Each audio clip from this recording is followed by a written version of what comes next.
For me, there are two tools I use, which are not the best tools on the planet, but the one thing they do is they allow us to break out of our thinking patterns. Most organizations, like the ones you work in, employ really smart people.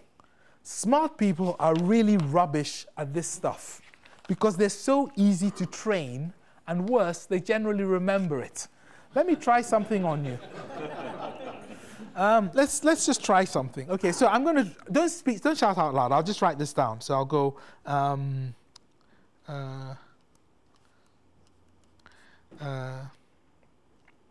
okay. So I want you to think about the next two in that sequence, and then let's try this one. This one's more difficult. Okay, and then I'll do this one. Okay, great. Everyone there? Good. So 2, 4, 8, 16. That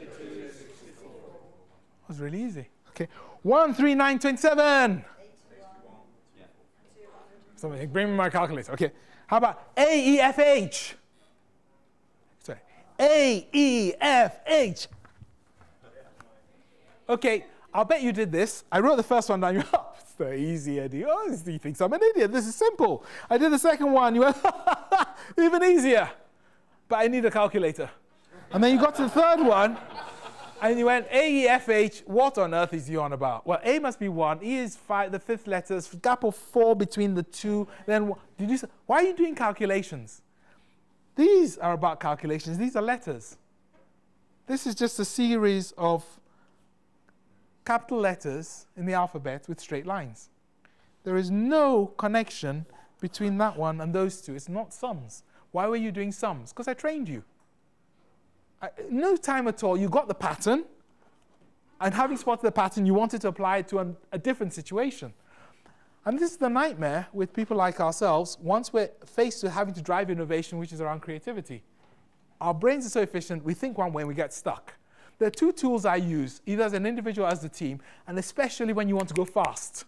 The first one, to break that pattern, is to get people to just do the exact opposite. You spend hours thinking, how do we get our costs down? How do we get our costs down? What could we do to get our costs down? And now your brain has formatted. So however hard you work, you're not going to come up with any new ideas. So a good technique is to say the exact opposite. How could we really maximize our costs and drive our business into the ground faster than ever? You see, and you laugh.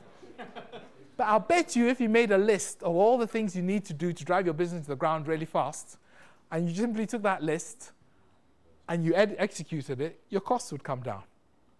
So that's one of the techniques that I'd like you to have a think about, because that breaks all the thinking patterns. The second one, my favorite, is to pretend it's not you who has the problem, but somebody else. So choose another profession, or the mafia, or another group. So maybe you're saying, how on earth do we make sure our customers come to us to buy? And you think, well, we've tried marketing. How would they do it if it's the police? Well, if the police want to get you, they'll get some intelligence on you, and what's the equivalent of intelligence for us? What's the equivalent of corralling people for us?